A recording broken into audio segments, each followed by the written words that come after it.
Welcome back, everyone, to season number 3. Okay, I am Chris Kaladikis from Maximum Education, and I have with me... I'm Robin Namoski from the Coaching College and Ultimate Jujitsu. And today, Rob, although you are my guest host, today I am the interviewer. And I'm the guest. You are the guest for yes. Probably one of the biggest topics people want to know about Rob, and that is... Cobra Kai. He was a member of Cobra Kai, okay? No. It is Robert's martial arts journey today, and I'm excited. I did like 15 minutes of push-ups this morning. I'm nervous. I'm excited, okay? And look, I am going to be grilling Rob on quite a number of questions about, where you started in your pathway there. But, me being me, I don't have the biggest knowledge of martial arts. So I've got some safe questions. But then I did call upon some help from some of your fans out there. And they've got some very interesting questions they want to know about you too, Rob, okay? No problem. So where do we begin? That's exactly how I am going to begin. So where did it all start? Okay. For me, martial arts, where did it start? Obviously, we're all influenced by Bruce Lee. Loved the Bruce Lee movies. I had an appendix operation in year 5. My dad bought them all for me. But for me, Bruce Lee seemed something far out of reach. Yeah. It seemed like a superhero, Marvel character. But what I really did build a fascination to was Conan. Yeah, it was absolutely. A few times in our podcast, hasn't he? Conan the Barbarian was I watched it over and over again, and that movie fascinated me. Yeah, I love it too. And so how does my martial arts journey begin? I'm a 12-year-old boy. I'm on my push bike and I go past a scout hall in Hurstville.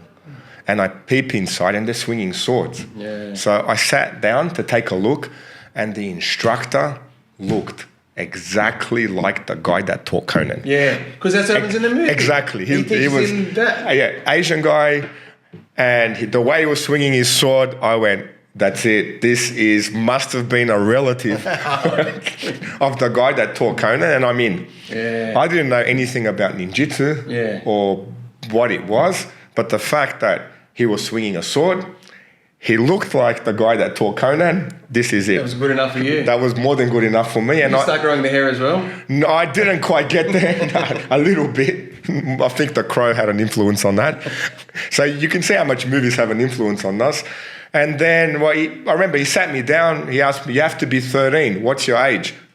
13, I said. Lucky I was good at maths. What year were you born? 1973. Straight away, I said. This is why you're going to learn maths. Exactly. And his name was Dean Gum, and my martial arts journey began. Wow. And what was that actual discipline there? That discipline was called Ninjutsu. Yeah. And it had a big boom from the 80s movies with American Ninja, etc. Michael Dudikoff. Yep. And Teenage Mutant Ninja Turtles. Absolutely. That was a bit after. That came in the 90s. And we were training on a Saturday morning as part of the teenage class. And the instructor he wasn't tall, but to me he was tall because I came to his eyebrows. And I did that for about 2.5 years, so up to about the age of 14, 15. And then I can't remember whether he closed the school or it was a long time ago. This would have been in the 80s. Or I think study came on and something with my parents and I couldn't go anymore. Yeah. So then I managed to go down to the local PCYC where I did a bit of boxing and wrestling. Yeah. Finished up my HSC. And then one of the students that was there, he reopened. And I went, oh, great, I'm straight into this. Yeah. And his name's Dean Whittle. And I started up with him back again. I was would have been 19 years old at the time. Yeah. And by the time I was 21, I got my black belt, my first black belt. Wow. And what was that in? Ninjutsu. So you went back to the ninjutsu? God, I don't think I was 20. Maybe I was 20. Yeah. So, wow, that's a young age for a black belt. So 20, ninjutsu takes about, if you're an adult, probably about 3 years to get your black belt. Yeah. But because I started so young and then I stopped, and I saw Dean and I go, oh, okay, I remember him. He doesn't remember me. Great, I can start again. Yeah. And it was good training and I really enjoyed it. So that was the first of it. And that would have been, then how I got into Jiu-Jitsu, I got my black belt in Ninjutsu I think Dean closed the school, and then a month later I got my black belt from other instructors from the organization. Yeah. And then they would make me like a fill-in instructor. Yeah. There would be, someone would be sick in Surrey Hills and I'd take the class. Then someone else would need an instructor in Caringbah, then I'd go take the class. And one of the instructors was running a business. He had a pizza shop, etc. And he would constantly wouldn't be there. So I ended up pretty much taking the class over from Engadine. Yeah. So I ran the Engadine school for about, would have been about almost 2 years. Yeah. And that was a great learning experience, learning how to teach martial arts. I mean, I didn't know anything. Yeah. This guy, I wouldn't say, he didn't teach me anything either. The guy had issues, etc. Things didn't go too good for him. We'll get to interesting types soon. Don't you worry about that. This guy was the worst type. But apparently he had no influence on me. I just took over the school, and as they say, sink or swim. Yeah. And it was a good experience in actually dealing with people, and it was very interesting because everyone was so much older than me. Yeah. And they were calling me sensei and everything else, and I had that level of respect, and I was going, oh wow, okay. Yeah. I don't think I was mentally ready for it, but still, it was quite a good learning curve for me. Well, that's awesome, man. I got some strange people coming in as well, trying to learn ninjutsu back then. 100%.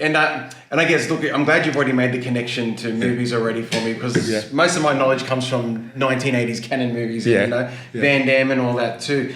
And with what you've said now, you've mentioned ninjutsu, you've mentioned boxing, you've mentioned wrestling, and you've mentioned jujitsu and Brazilian jiu-jitsu.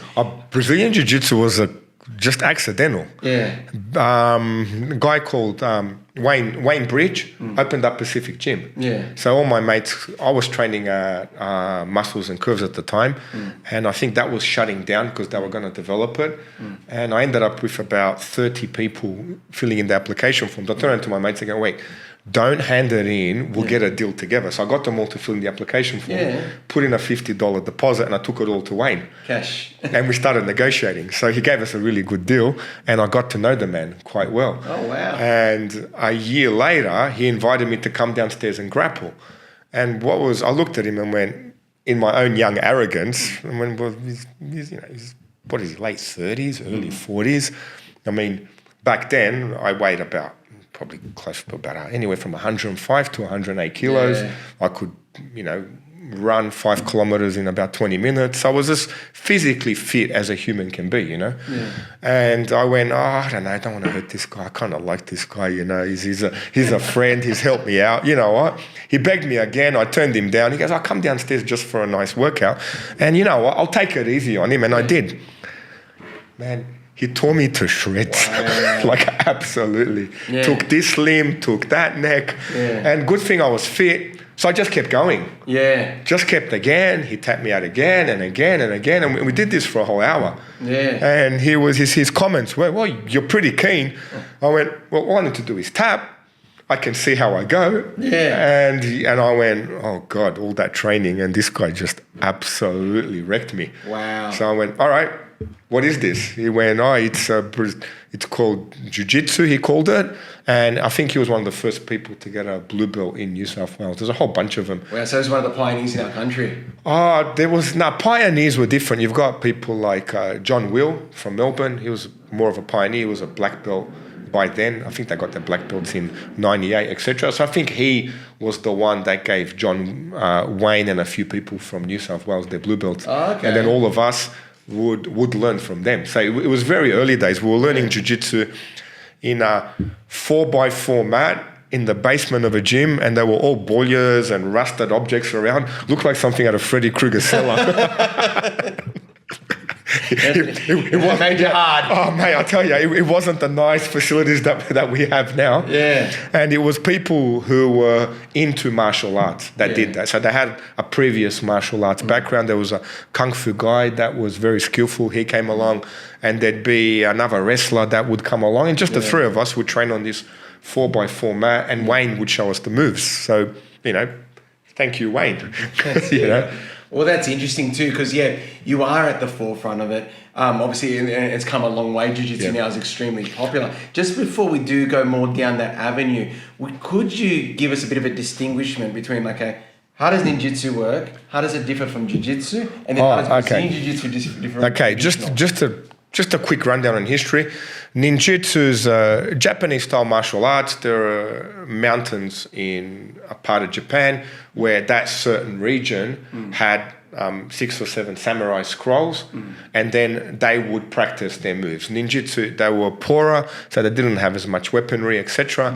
So, and they would practice their moves. So then, when they were attacked, they could defend themselves and fight. So it really looked like something out of a good movie would be the Tom Cruise one, Last Samurai. Oh, yeah. So they would have looked like ninjas. Yeah. So shinobi is the term where they were. So don't quote me on this history. There are better people to check for these resources. I have a good friend in Macedonia who actually is a Japanese professor that can actually give you a good history, and he trains ninjutsu non-stop. Zoom in for a meeting. Yeah, maybe that'll be good, Igor. We'll get you on this podcast. So that's ninjutsu. So they all the movements were low knees. I'm 50, 60 kilo Japanese person with armor on, needs to move a certain low way, draw their swords, weapons out. And that's a thing too, weapon training. Weapon training, etc. And then there's hand-to-hand combat training, which was more designed for kind of like a battlefield in the ancient times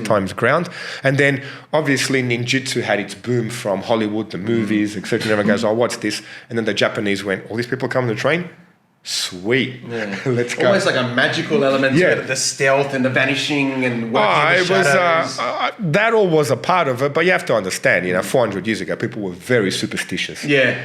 So you're not looking at modern society, villages, etc. They'd be so much into the superstition where the ninja would do something with his hands and then run off, and then you'd think he'd come and kill you in your sleep and probably sneak up and slit your throat in your sleep anyway. Yeah. But it was something that was done, and I think the ninjas trained male and females the same. Yeah. Wow. So that didn't go across to the Japanese warlords and the samurai.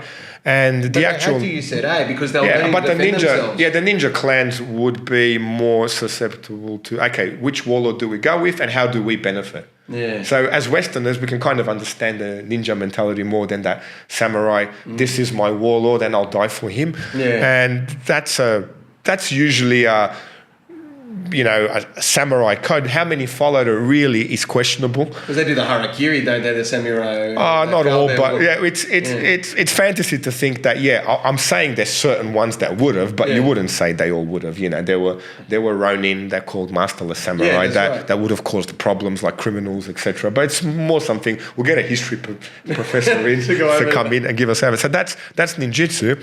With Brazilian jiu-jitsu, how it started out was you've got from Scotland, I think around the 1850s, Scottish immigrants, they're called the Gracies, they came to Brazil and they set themselves up into Brazil, and obviously the surname sticks and they become Brazilian.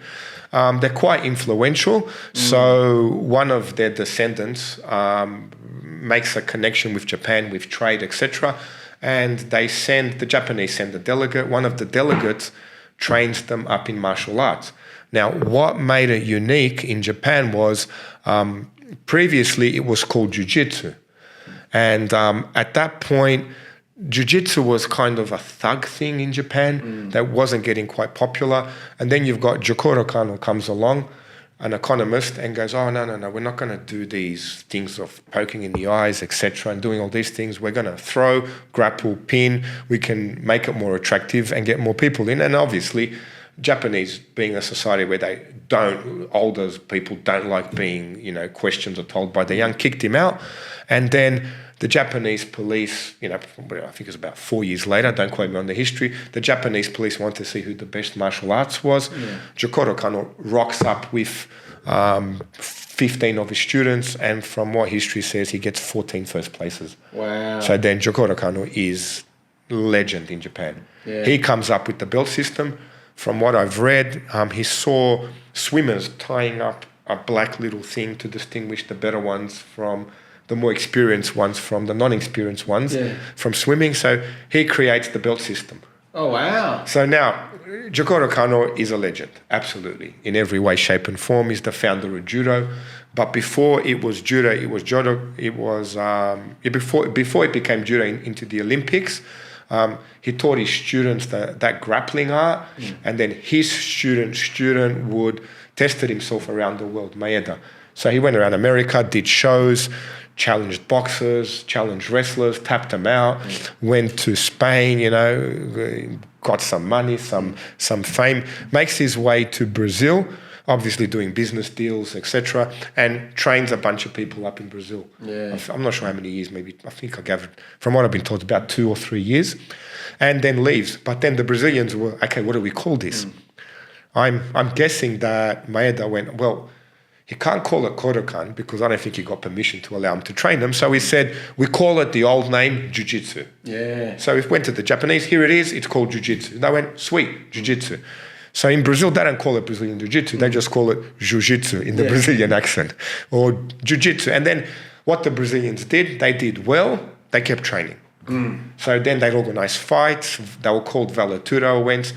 It says no rules, but there's a lot of rules. You can't eye gouge, you can't, bite, you can't rip into the mouth with fish hooks, etc. You can't throw strike. So there are rules that you have to put into place, and then they refine their techniques with that. And obviously, having the money and the influence, the Gracies, the 4 brothers were the ones that first started in it. The first 3, Helio Gracie being the youngest, wasn't trained by Maeda. He was trained by his older brother, Carlos.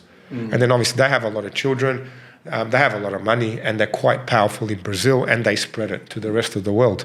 They try and spread it into mainstream America. In the 70s, Horion Gracie goes to America, tries out his skills in acting, etc., has a few little minor roles, but he gets the actual script to choreograph Lethal Weapon 1. Oh, wow. So at the end of Lethal Weapon 1, when you hear the water scene, etc., Mel Gibson fighting the antagonist, that's jiu-jitsu. If you watch it now, you go, okay, look up, there's a triangle, there's an armbar, etc., etc. Yeah. But it wasn't just the Gracies that knew jiu-jitsu. There were other people of a judo background that knew grappling as well. So, for example, a really famous one is Gene LaBelle. Yeah.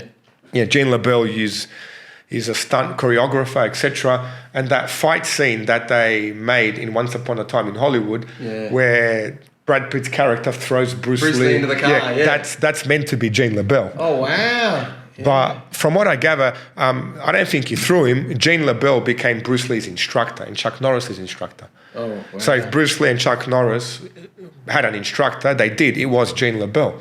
And that's why you see Bruce Lee in Enter the Dragon, perfect guillotine. Yeah. You see him get out of an armbar. He was taught these things by Gene LaBelle. And Gene LaBelle has interviews with Gene LaBelle commenting on that, teaching Chuck Norris and Bruce Lee.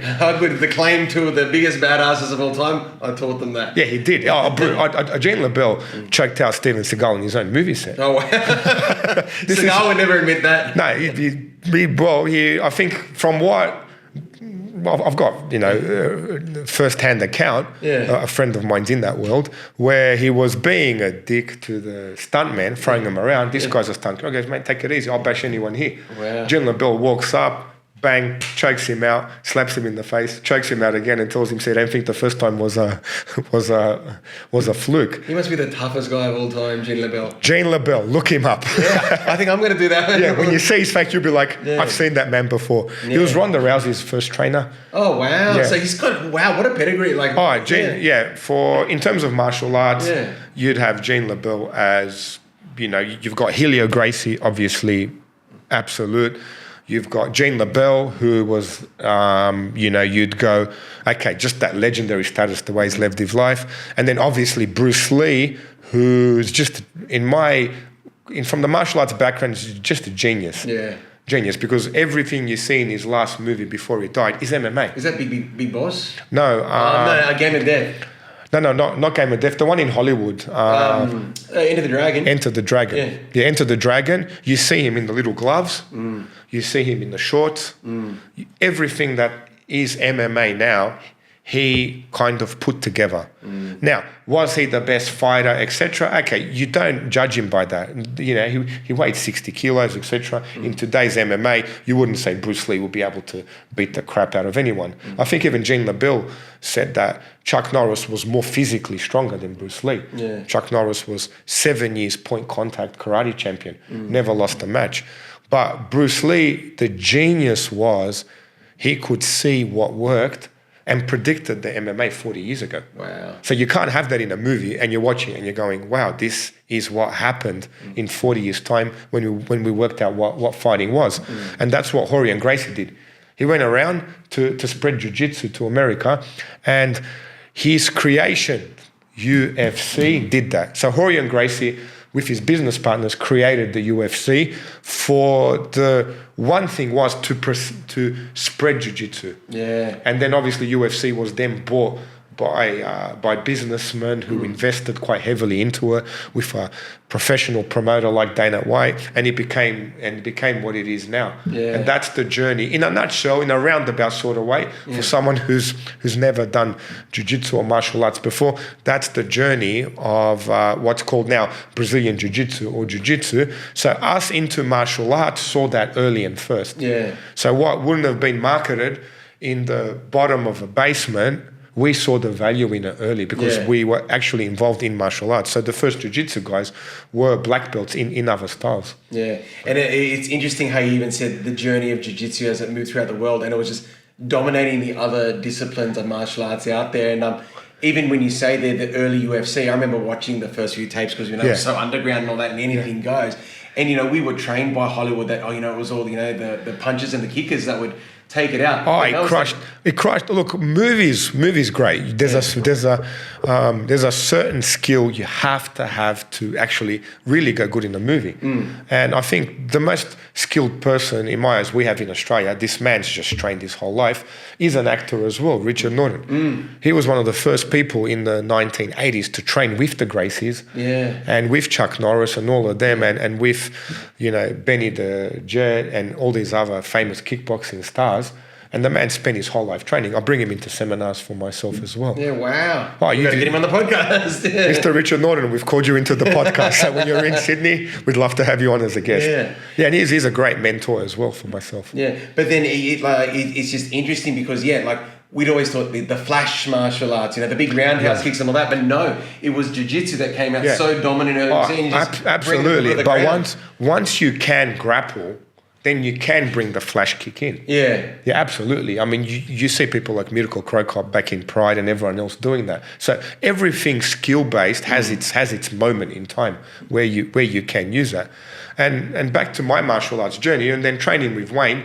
Then Wayne, we saw an article, a Brazilian coming to Australia with Paulo Gomes, and Wayne found it and we went to Paulo. And off I trained with him. And everyone from martial arts that wanted to fight MMA, we just went there. Wow. Back in Bondi and back in Chinatown, it was a cesspool of people wanting to prepare themselves for maybe an MMA fight, or some of us there were just there as sparring partners, going through our jiu-jitsu. And going through my journey, I was very fortunate enough through Paulo to meet George Pereira, his instructor. Wow. And every time George would come in, I'll just do everyday privates. Yeah, like literally. The man would come in, I'd be like, no matter what he cost, and he gave me a very good price. And if it was an hour, he'd spend 2 hours. The man, his passion is second to none for jiu-jitsu. It's someone I really look up to, George Pereira. He comes in, no matter what his day was like, he'd do a 3-hour seminar on a Monday night. The place would be packed, and then probably spend close to 10 to 12 hours the next day of private. Wow. Absolutely. And even down to the last private, he'd be passionate. He'd be really wanting to share the knowledge. A real teacher. Yeah. And I was fortunate enough. He gave me the black belt in 2010, and off I go from there. That's awesome. So you've been blessed. You've had many mentors along your own journey. Yeah. For example, that's my grappling journey. With boxing, I was fortunate enough to meet Joe LaFellow. Wow. He still makes me nervous to this day when he calls me. It's about that comes to my nose. Yeah. I think he was ranked third in the world for some division, but then family things happened. He couldn't continue his boxing career. And man, I've never seen anyone not miss a floor-to-ceiling ball, even at his age. So usually when you want to find someone that's good, they're there. Yeah. They're there. Like you just got to have your wits about you and then see, okay, you know, what is this person like? Is this a bit of a con? Are they running it a bit too uptight, etc.? Well, that's a good question. That's what you think first. Is the master legit, or are they someone who's got the clear passion? Oh, sometimes it's hard to see, but I've been fortunate enough. I've had great instructors. Now, no one's perfect, but I went from Ninjutsu. I got to train with Dean Gum, which was great. And then one of his students became my instructor then, Dean Whittle. And then I actually got to fly in and train with Wayne Roy, which was great. I got to see how he runs a big organization, things to do, things not to do. You learn from everyone. So they taught you as well just how to run the business. Yeah. You just watch and learn, and you think, wow, that's great. I'll try that. And then, I don't know, I might change that differently. And then you change it and you realize, well, maybe the way he was doing it was great, or maybe it did work. Just becomes a good trial and error thing. And then I met, Paulo Gomeres into Jiu-Jitsu, and they introduced me to Jorge Pereira, and then I trained with both of them. And then back in with my weapons, the Filipino system was really good. And Raymond Floro, absolute master at knives and weapons. And we'd usually drive down to his garage in Carlington, and we'd spar. You'd bring the knives, the weapons in, you'd put your headgear on, and you'd get that timing of the sparring as well. Yeah. So you've had a lot of high-profile people beat you up. Oh, mate, I tell you. And then I should mention as well, a very good friend of mine, Jim Kay as well, with the kickboxing. Yeah. Although kickboxing, I'm sorry, Jim, I tried my best to learn it, my friend. I did everything I can. Yeah. I took 2 years later, I think I could kind of low kick quite well and check an inside leg kick, and front kick, which was plenty for me at the time for getting prepared for MMA. No, that's awesome. Yeah. So now let's go back to you. I guess as a young person, that's probably flowed into your life. What have been the benefits of these disciplines and what they brought to your life? Like not even just... I was fortunate enough to meet a lot of great people. And martial arts seems to attract that. They have that sense about them. They've got that sense of honor for themselves, honor for their families, etc. And that's how I ended up, for example, going into Macedonia and actually organizing clubs there. It wasn't me that organized it. It was the people I met were martial artists. And usually, not all the time, but usually on a statistic, you could say 70% of the time, you meet some really good, dedicated people. Yeah. And I was fortunate enough, we have schools there now as well. When I was the first person ethnically of that background to get a black belt in Brazilian Jiu-Jitsu. So when I went there, the hype was quite surreal. Yeah. And then the organization that went through, the people that organized it, like especially Ivica Lekovsky, he did it. He single-handedly lifted the whole organization up off the ground. And then he got people in like Dejan Cholevsky, who's a senior police member of the terrorist response unit there that runs clubs, etc. Wow. So we've got about 7 locations on different clubs, and every year I go in for seminars. Wow, that's huge. Yeah, it's been... you wouldn't think you'd made it into a career profession, but it actually became a profession. Yeah, very organically. Yeah, very organically. Yeah. It just generated a profession where I was fortunate enough to train military personnel, special police squadrons, etc. And they happen to all want to learn this. And the Americans set the stage for that, and they're looking at what the Americans are doing. Well, here's someone that's done something similar. Let's bring him in. And yeah, it was great. That's great. And look, because you started so young too, did it help you, because you're a genius in mathematics too, did that help you with discipline and focus and things like that? Would that have aided your characteristic as a young person becoming a teenager? If I like something, I'm I don't know, maybe zealous. Yeah. You could. Would that be a nice word? Yeah. You commit 1,000%. Yeah, absolutely. Absolutely. I mean, I saw that in my early training with Ninjutsu. Yeah. At first I realized, oh, wait a second, I could be going too much at this. There was a bag program where you put your fingers in, bang, bang, bang, whack, condition your hands, do it every day for 30 days, take a break, 30 days, take a break. I think I did 150 days doing that. And I go, everyone else doesn't seem to be doing it. Yeah. Okay. So I've had that that drive in me from young, where I really like this. I sunk my teeth into it, and I wanted to learn more and more and more and more. Yeah. And I think young people, you find a passion like that, and I was able to create a professional income out of it. Yeah. And on the topic of young people, what benefits could it bring like to a young person? Like, what about? I've seen people's lives change absolutely, completely. One boy came in absolutely shy. His eyes are hitting the ground. He can't even look up at you. Yeah. So you slowly build a relationship. Okay, can you just sit and watch? Okay, slowly. Okay, get him comfortable. Okay, maybe just come in for the stretch. This is a 12, 13-year-old boy. By the time he's 16 years old, man, he is moving up and down the mats. The confidence comes along. All of a sudden, he's getting picked for sports, etc., etc. So yeah, I've been very lucky to actually see that side. Where you go, okay, wow, this is really good. And me and the other instructor, Paul, Chad, and Ange, shout out. They give me a hand. We have that discussion. It's quite like, wow, this has really changed and come a long way. Yeah. And as a teacher, there's nothing more rewarding than actually seeing that in a student. And you actually, now I got to see them at school. Yeah. Where you go, oh, okay, this kid's rough, that kid's rough, or that kid's out of whack. Oh, which kid would be the toughest in class? Oh, that quiet one sitting there would tear them all to shreds. He's got nothing to prove, eh? He knows he can tear them to shreds. He doesn't even concern himself with any of that. And you'd be surprised, the quiet, almost nerdy-looking ones. You go, oh, okay, we'll do our trouble, but just don't mess with him. Yeah, is the attitude. Yeah, and it's interesting, how it can give you that confidence and attitude too. Like if I actually reflect on my own past, one time I was walking to the shops and this guy came to roll me, so he approached me and said, I've got a knife, give me a wallet.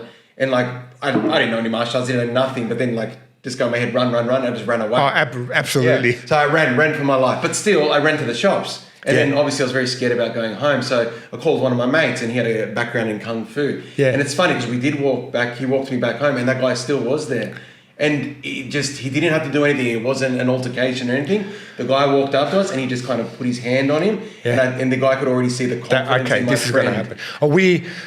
You sense that in a person. I mean, there's a certain way you move when you do martial arts or when you're constantly learning to fight and better yourself. There's a certain aura about you.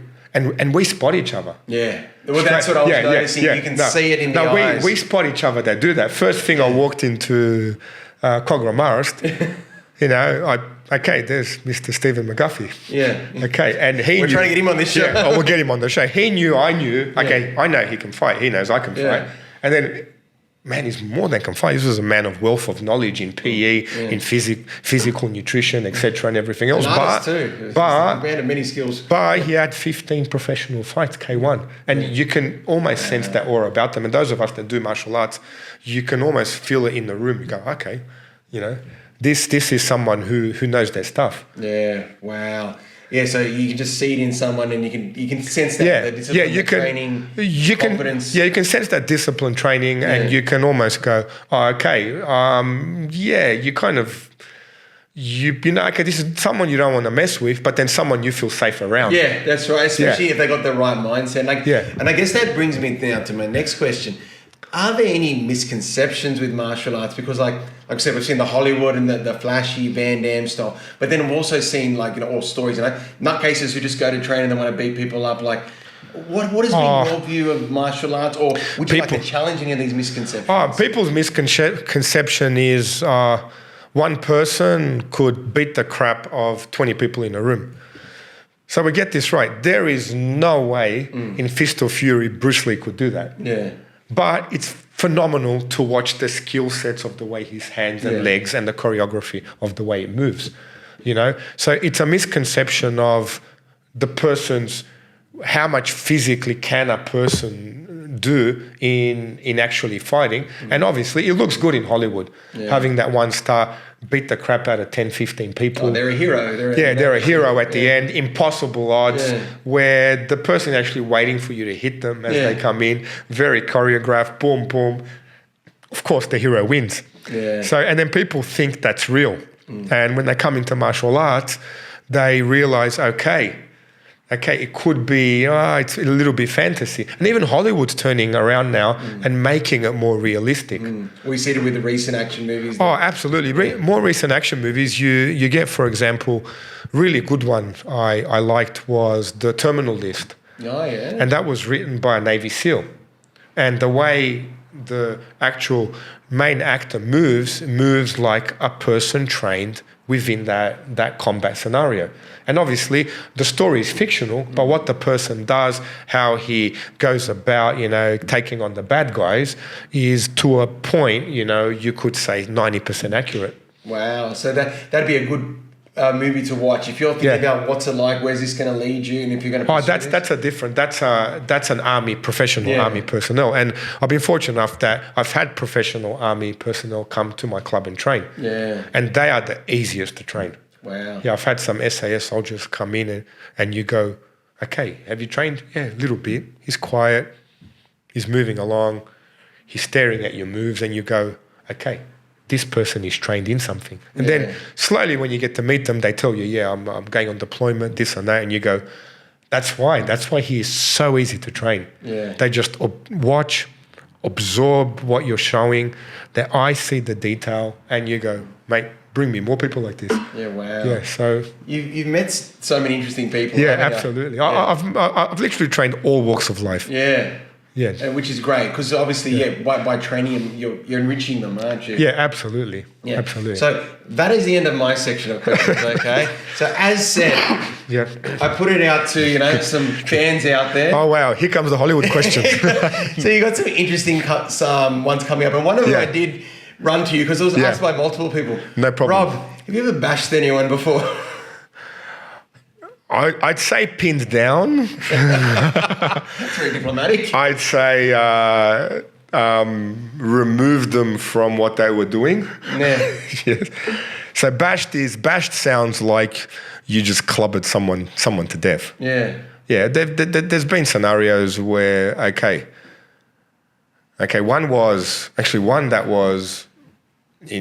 one I'll never forget in Cogra, because this person literally was homeless, had mental issues. Yeah. He was bigger than me, probably 6'4", wider on the shoulders, looked overweight, looked heavy, fingernails so long, etc., and was getting really aggressive. And there was a cafe, Isgrev Delhi, where I knew some of the people that would sit there. It's so good, that cafe. And I went, okay, man, this is not coming good. This guy's walking over to people. I seem aggressive, etc., etc. Well, this is it. I've got to do something. There's no way out. So walked over, smiled, approached him. Hey, how you going? This and that. Hey, how you been? Oh, do I know you from somewhere? The guy looked a bit confused. As he moved, I ducked under, grabbed his hand, reached around, grabbed him by the hip, started lifting, and just started walking with him. Yeah. Okay, come on, man. Come with me, man. Let's go somewhere. Yeah. Walked him away out of there. The smell was something. Yeah, the smell was something. I think he let his feces go, etc. And at some point, he just kept walking with me. I went, okay, just clear him out of danger. Yeah. Walked him up into the alley, saw where the cop station was. I'm sorry to the police force. I didn't want to walk in and then get caught up into reports, etc. Kind of moved him in that direction, and like a good ninja, made my exit down the alley. That was scary, because it was a question of, okay, I don't want to be scratched. Yeah. Okay, this person is really getting out of hand. Yeah, it was a public nuisance. Oh, he kicked 2 garbage bins very aggressively. I think he rammed his head into a shop, etc. So that was a friend, I don't know, should I tell you more? Maybe I think we're going to go. For your fans want to know.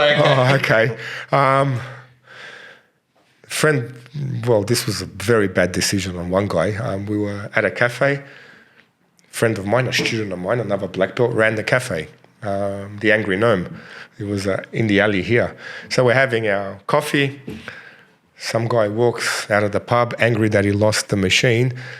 I think he assaulted 1 or 2 of the people up into the shops. And then he kicked the furniture quite aggressively, really aggressively. Went nuts on the furniture, made his way up. And I was, earpods, listening to my podcast, doing my paperwork, getting maths notes ready for the Turing Centre. He goes, and Cam went, Rob. I went, whoa, boom, bang. And we showed him the error of his ways. Yeah, good. You don't mess around in Rockdale, eh? Cam's gone now. I miss you, Cam. Yeah, so that was a situation where we were like, okay, you got to be careful doing that. Yeah, of course. Yeah, you don't want to get assault charges, etc. So don't. Be responsible. Yes, yeah. So the scenarios happen, but I've pulled away from things like that now. Yeah. Hopefully. No, you're a very good example. That's right. Hopefully. Yeah, but these are, if to answer truthfully, every now and then a situation presents itself. You go, okay, people are in danger. Okay, you've been training. Yeah. It's your responsibility. Yeah. Now, you can say, there's martial arts that teach you to make your exit. Okay, great, do that. Do not get involved in things like that. I'm not telling you, if you train, get physically involved. Yeah. But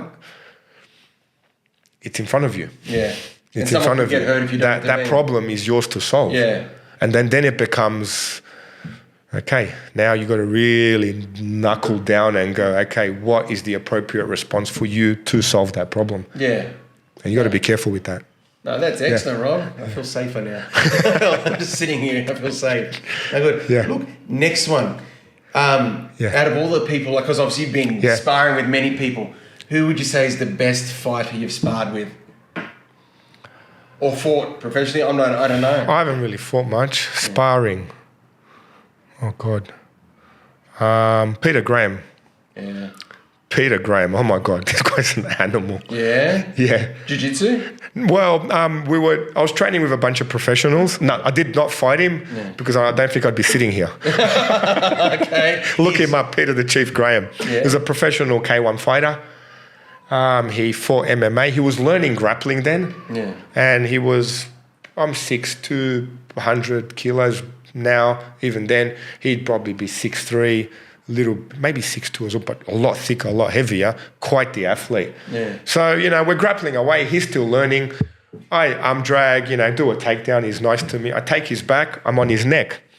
He jumps on his feet and goes, okay, how do I get him off? And I'm hanging off his neck with him standing up. I went, I'll just get off nicely for him. Yeah. Wow. I just went, thank you, Pete. Yes, my friend. Okay, let's get going again. Yeah. So I'd say Peter Graham, definitely.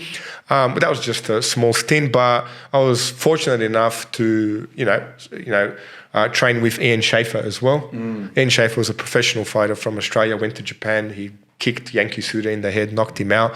And for his grappling, he'd come to me and I'd outweigh him by 20 kilos and we'd go non-stop, up and down, up and down, up and down, up and down, up and down. More than keep up. We would go, man, this guy won't stop. You see what an actual professional is?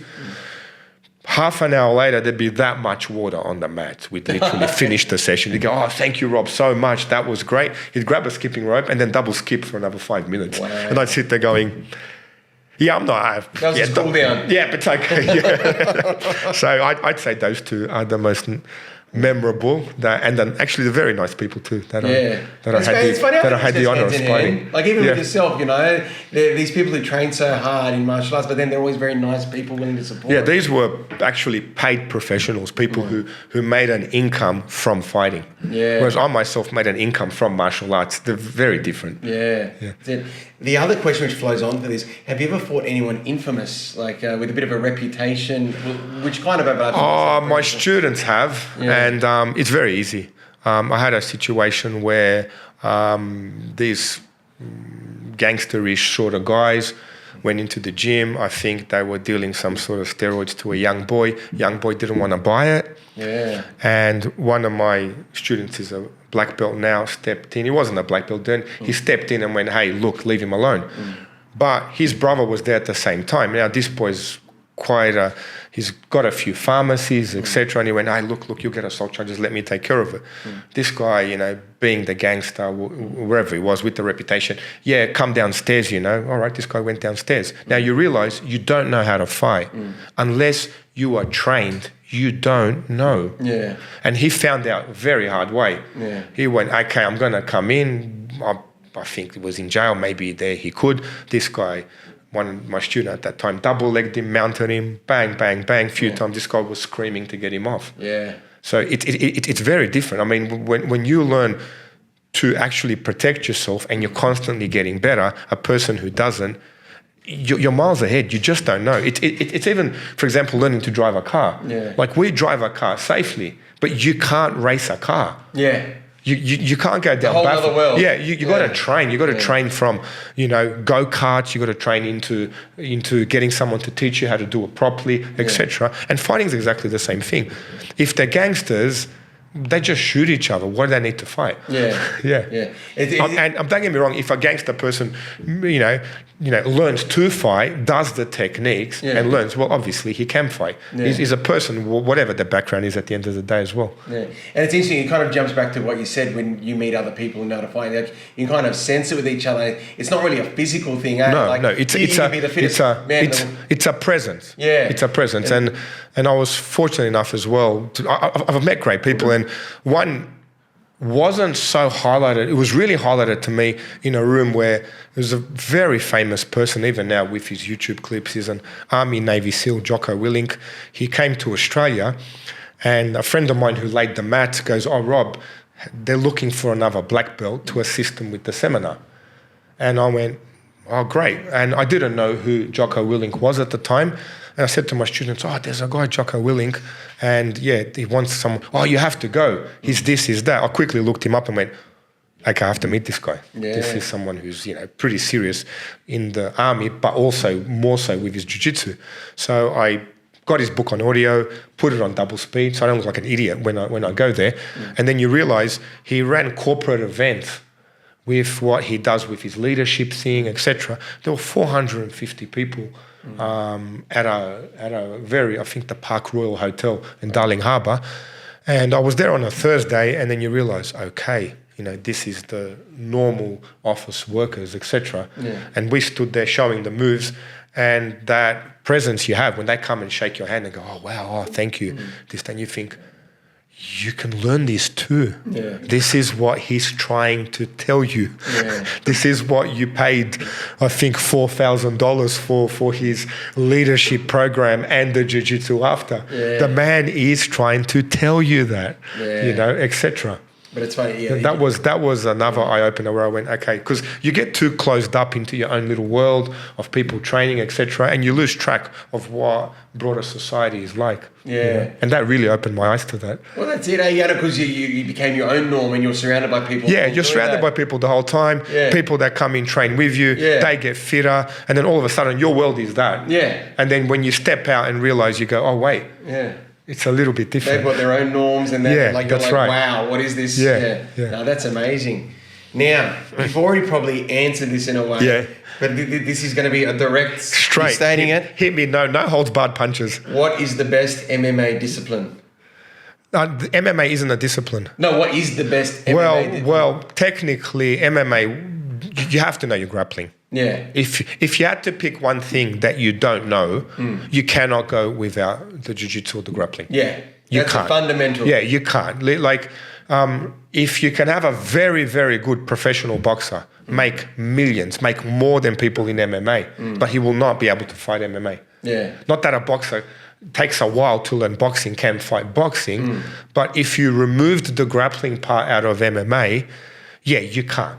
You can't. You just wouldn't be able to even step in. Well, it's like when we saw Floyd Mayweather fight Conor McGregor. Once there's no grappling, like it was all... look, between just my personal opinion, that's a nice show.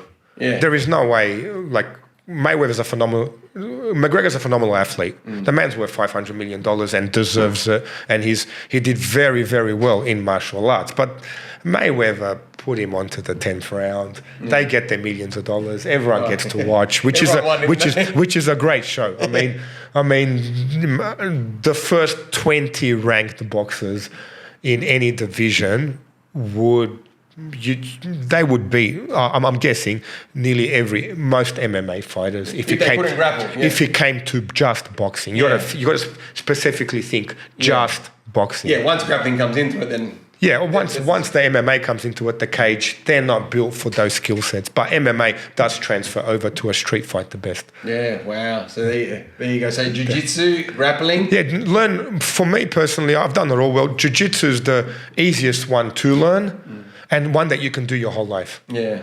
I really did love wrestling. But then it's very explosive. And we are very fortunate to have a really good wrestling coach at our club, Justin Turtle, who breaks the components down for us in a teacher-friendly way. Wow. Yeah. Oh, that's awesome. So with saying that then as well, let's go back to you now. What are your accolades in Jiu-Jitsu? So like, or maybe I should say all martial arts. You actually have received multiple belts. So what would be your accolades? Well, I just wanted to learn. And learning from, like how I said before, I was sparring partner for professionals, took me into that world. Now, sparring them increased my skill set exponentially to the point I didn't realize how much till I went back to the Jiu-Jitsu tournaments. Yeah. So as a blue belt, I went back to the Jiu-Jitsu tournaments and, I'm winning nearly all of them. Wow, subbing people out.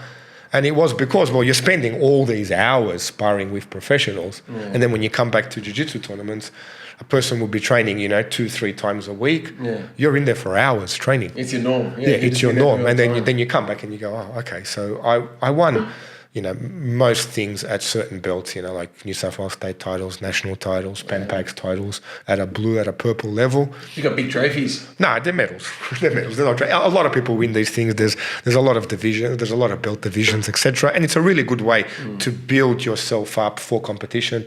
You get the same nerves. Makes no difference. If you step into a cage fight, you step into a jiu-jitsu tournament, your body produces the same adrenaline. Yeah. Yeah, and a student of mine had that with Robert Whittaker. Robert Whittaker's trainer, who I trained with quite a fair bit in the 90s and early noughties, would put Robert Whittaker into jiu-jitsu tournaments for that adrenaline. And one of my black belts was standing together with him, and he goes, Robert Whittaker's a phenomenal athlete. UFC ex-champion, probably become the champion again. Let's go, Rob. And he said, well, it feels the same. You're just as nervous. Yeah. So those jiu-jitsu tournaments, you would get to experience the nerves, the adrenaline, the shakiness, everything that's built up for you to tell you, why are you doing this, stepping into a physical confrontation when you don't need to, yet you can mentally push past that. And after a certain number of tournaments, are able to steer that adrenaline to benefit you. Yeah. Wow. So you just know how to work your chemicals. You work more than that. You know how to step past your fear and then get into it. Yeah. And then, like, obviously you're 50 now and incredibly fit. With this tournament background and obviously sparring non-stop, have you ever been injured and how did you work through it? Not through tournaments. The worst injury I had was actually from a demonstration. Yeah. I had the guy in a headlock. He was meant to do a self-defense move. The instructor, Paolo, asked him to, and it was just meant to go as it was meant to go. I was meant to fall back. He sat through my knee and blew my knee out. Wow. And I colourfully replied in my dad's language, in Macedonian. Native tongue. My native tongues. Well, I first actually was English my first language. English, Macedonian, and then I forgot English, then back to Macedonian. And I'm severely tongue-tied, so it sounds like, I've learned English. Sorry about that. And I went, oh God, here we go. And tore the ACL and went, sweet, just like everything else. What do I need to do? Okay, a week later, get the operation done, operation got done, did the physio. And this is the thing, if you get an injury, mate, the doctors do their job all the time. It's up to you to do the physio. I went to the physiotherapist, 6 weeks. I told him, what if I'm a professional footy player? It'll be 12 weeks. Put me on that program. So that relentlessness I have with the martial arts went into rehabilitating the knee. You didn't slow down? You put The effort becomes the rehab. Yeah. This is what you do. Do these exercises on the wall, off the wall, medicine balls, etc., etc. And that knee is actually better than the other one now. But little bits and pieces, like, for example, I tore my inner thigh. I went to a tournament and I actually had a tear inside the inner thigh. But I'm thinking, I can win this. Yeah. So a month later, I went into another tournament and I re-tore it even more. It's muscle. There's heaps of blood there. So, but basically what happens, I went, okay, overhealed, so I went to an ultrasound. Yeah. That was a bit embarrassing, all these pregnant women, and I'm there. Okay, here you are, here's my thigh, and they're hitting the ultrasound in the inside of my leg. A little bit awkward, yes, but it had to be done. So whatever the injury was, you just applied that zealous or discipline, whatever you want to call it, to fixing it. And it can be fixed. The human body is a remarkable machine. Well, that's good to hear. You know, when I'm complaining about being tired in the morning and I can't train. I can fix you. 6:30 a.m. Monday, Wednesday, Jiu-Jitsu. Come down. That's good. Well, on that same concept of training too, let's say you are preparing for a tournament. What exercises do you different? Like it's the morning of the tournament. What training do you do? Relax. You relax. All your training's done. Yep. You relax. Absolutely relax. And most people in a tournament, you see them put their music on, they're lying down. They put their music on, they're lying down. You relax. Get a good night's sleep. Go back to the podcast on sleep. You'll see why. It's foundation, fundamental. Absolutely. Rest. Relax. Yeah. Show your skill sets. Yeah. One of the ones that the people wanted to know too. Yeah. You mentioned a lot of the people you've met in the martial arts realm. Yes. But let's go a bit beyond that.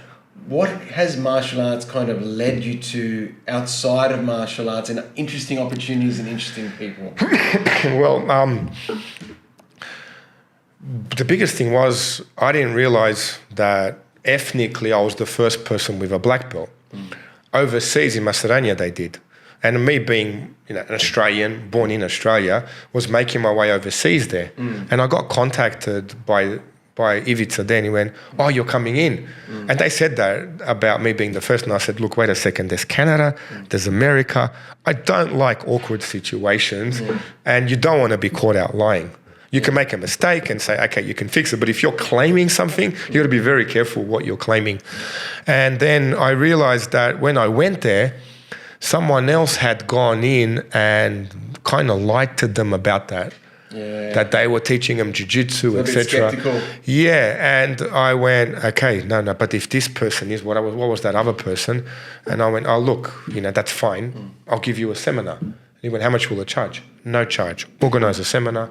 I'll be there in 2 weeks, no problem. To Ivica's credit, thank you, Mr. Ivica Aleksovski, a really very good friend of mine now. 250 people rocked up. Wow, for this free seminar. Mind you, it was in winter. There was a basketball stadium. They apologized because they switched the heating off. So outside it's minus 15. I walk inside and went, this is cold. Yeah. They're all standing and waiting. Geese on, bare feet, waiting for this person to come and train them. Yeah. You've got this frozen Aussie sitting there going, how am I going to do this? Yeah. This is bloody cold. So stone cold face went on, put the gi on. My wife's laughing at me. Oh, you're in trouble now. Yeah. Okay. And off it goes. And they just rolled it out. Yeah. All of a sudden, cameras came up, interview from TV stations, etc. And it just went, okay, became almost, I wouldn't say a B, D or an E grade celebrity. My Macedonian wasn't quite good at the time, so all my relatives would laugh at me and saying, forget these comedy shows, we just watch you and your interviews. So please don't watch any of my early interviews in Macedonian. My Macedonian did get better as the years went on. And thanks to Ivica and his hard work, we started a club there. Yeah, because you go back regularly, don't you? Yeah, every year we make a trip. We do the seminars in Ohrid.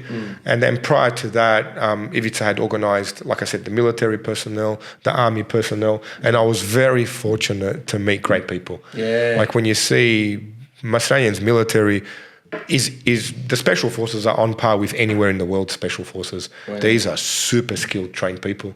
And I was a little bit intimidated going, what do you need me for? like your army, wars are different. Oh, they wanted to look neat and more professional when they handle civilians. Yeah. And I went, okay, great. That's excellent. Yeah, so that led me down that path. Then I got to meet, like I said, other martial artists that opened up schools. Another good friend is obviously Dejan Cholevsky, who runs Ohrid. His dad brought karate into Macedonia. Oh, yeah. Back in the time. And he's got quite a lengthy career as a police officer.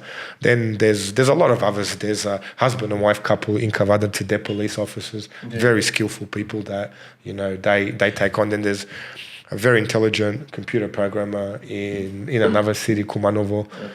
Etc. So there's all these other cities, etc. That we have instructors from computer programmers to police officers to head police officers of special units, and it's a range where jiu-jitsu, you could be training on the mat and getting torn apart by someone who you'd perceive as a nerd. Yeah. And yet he would just totally own you. But you can't pick people, can you? No, I think that's what the uneducated mind always thinks. I'm bigger than this guy, I can take him. That's the thing. Anyone can be trained. There was really, he's a good friend of mine now. He came from a really heavy, thick set boy, played his rugby league, New Zealand guy, and he goes, bro, in his accent, I thought I could fight when I got here. Yeah. Okay, his name's Uni, it's okay Uni, bro, I could fight, make me feel like I fight like a girl. I go, Uni, seriously, have you seen the way the girls fight? I wouldn't rate you so high. Shout out to Uni. And he went, you're right, bro. He's a very intelligent guy. He's actually CEO of a firm that actually has special needs people, etc. Oh, good on him. He does all that. That's awesome. But he's lazy. He got his blue belt and he left. Uni, get your ass back into training.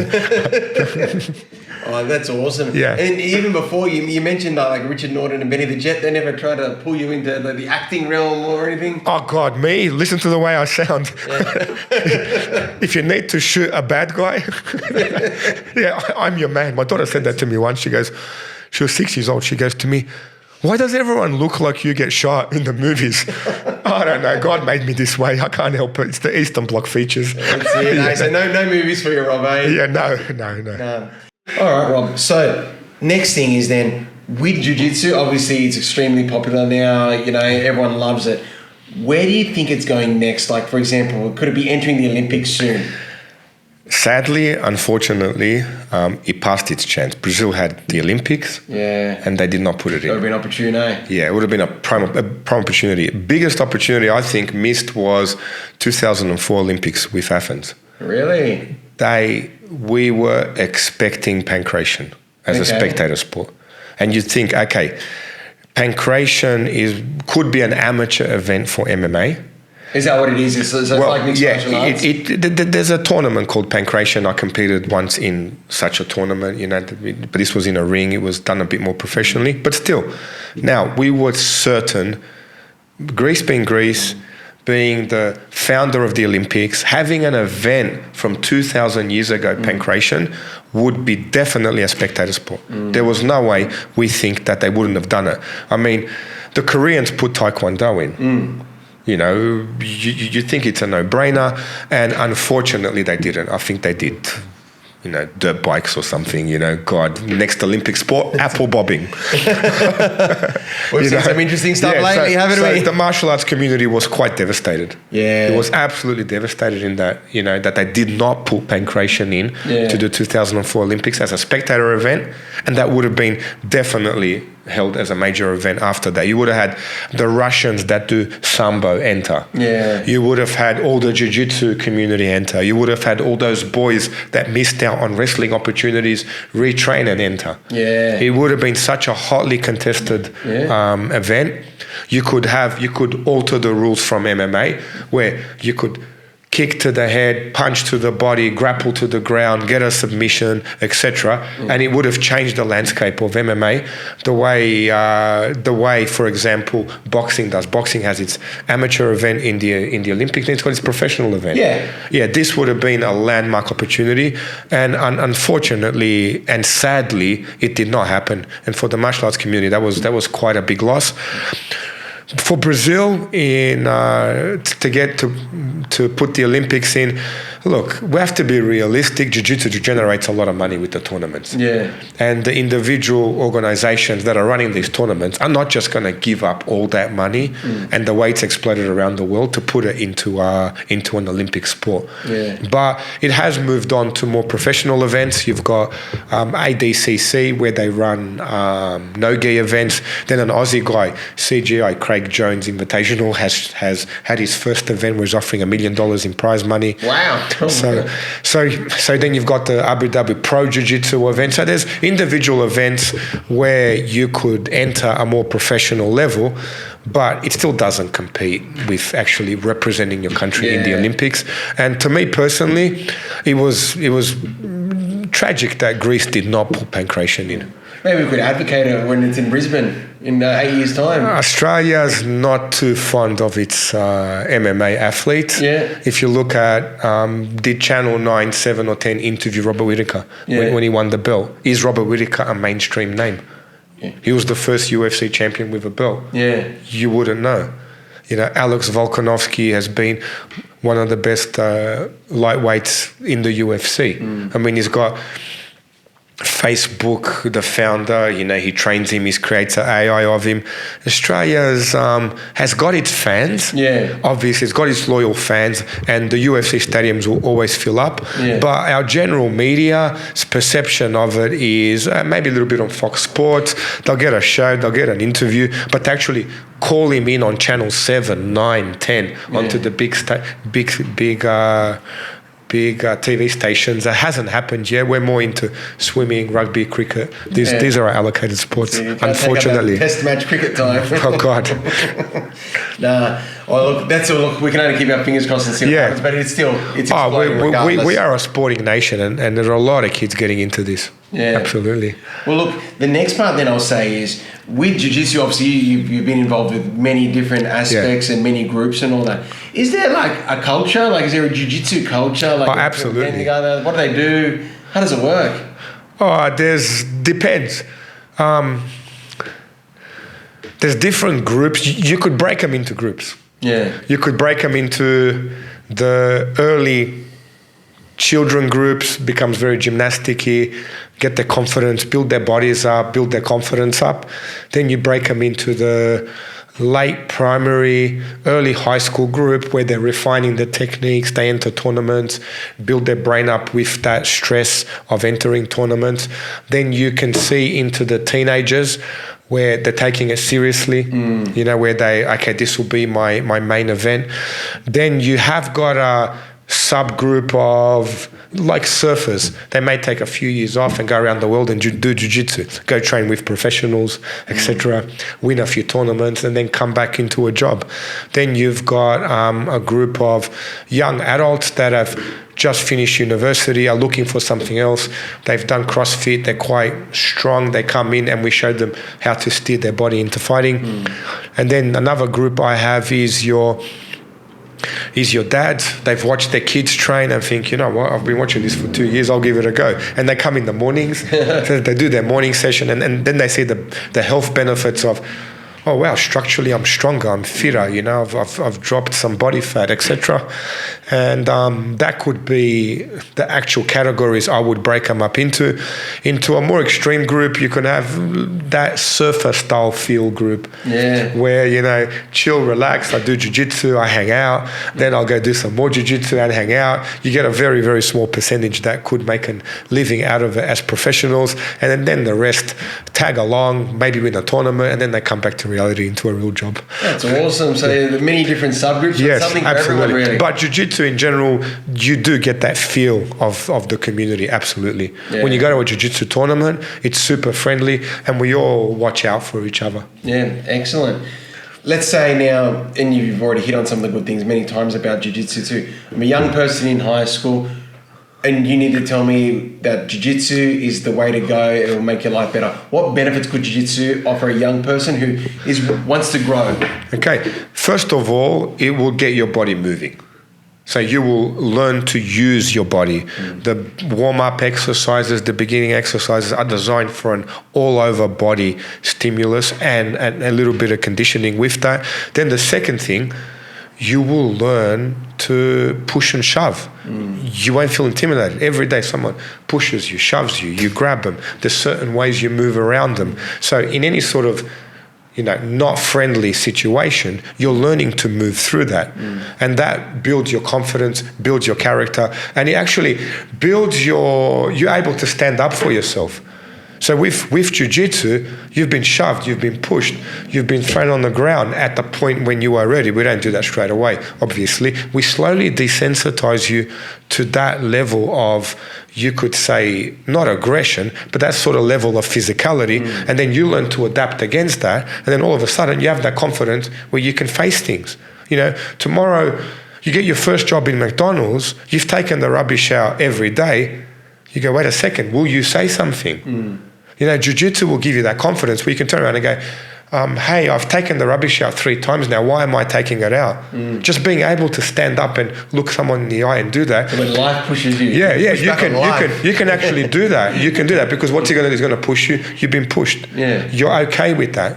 So as soon as you get okay with being able to have that confrontation with someone, that person realizes, okay, I'll go to someone else. And bullies do that too. I mean, with bullying, bullies pick on someone easy to feel good. You don't want someone that will stare you down and then, you know, possibly hurt you. You know, like I said, I've had the kids in the class where, okay, they could be a bit rowdy, this and that. Oh, this child could have some issues. It could be bullying people, but he's never bullying that kid. Never. Yeah. You know, that's one of the things. Look, and finally to wrap up, Rob. Yeah. With martial arts, how's it just helped you in your own everyday life outside of the business running and the training? What aspects of positivity has it brought to you? Well, for myself, you know, like I said before, I really enjoyed it. Really enjoyed it. It was something where I searched for it. Okay, seeing that sword come down, looking at that instructor that looked like the actor in Conan, and it wasn't just that. That's just a bite of a flavor to see if you like it. Yeah. It was more than that. That was just an introduction for me to step in. But then after that, I really enjoyed it. Yeah. It was something where I craved it and I wanted to learn more. I wanted to get better at that physical confrontation. And it wasn't a case of I was bullied. I couldn't say it was that. I wouldn't say, you know, I wanted to go out and beat people up. You know, after 9 months of jiu-jitsu, you go past that skill set straight away. And I spoke to a student recently. We gave him his blue belt, but after, when I give him their first stripe, I basically turn around to say to them, this is after a few months, after probably about 6 to 9 months, I go, if you met yourself in a physical confrontation before this, what would have it been like? He goes, oh God, I can't believe I was even like that. Yeah. And this is only after 9 months. So after about 9 months, a year and a half, you can protect yourself against nearly most situations that will come your way. Because the situations in our society that come your way, they're not very skillful. You're not taking on a super skilled fighter. He's usually tired. He needs to train. He's not causing trouble. But back to your question, for myself, I really enjoyed it. Really enjoyed that physical activity. So I had to keep my body in shape to be able to do that. And then obviously became even more serious.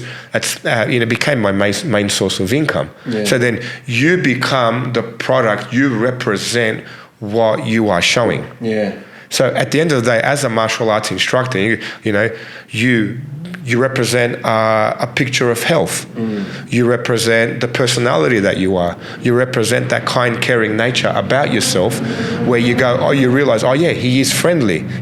At first you realize, it may not look friendly, but then, he is friendly. It's approachable. Come in.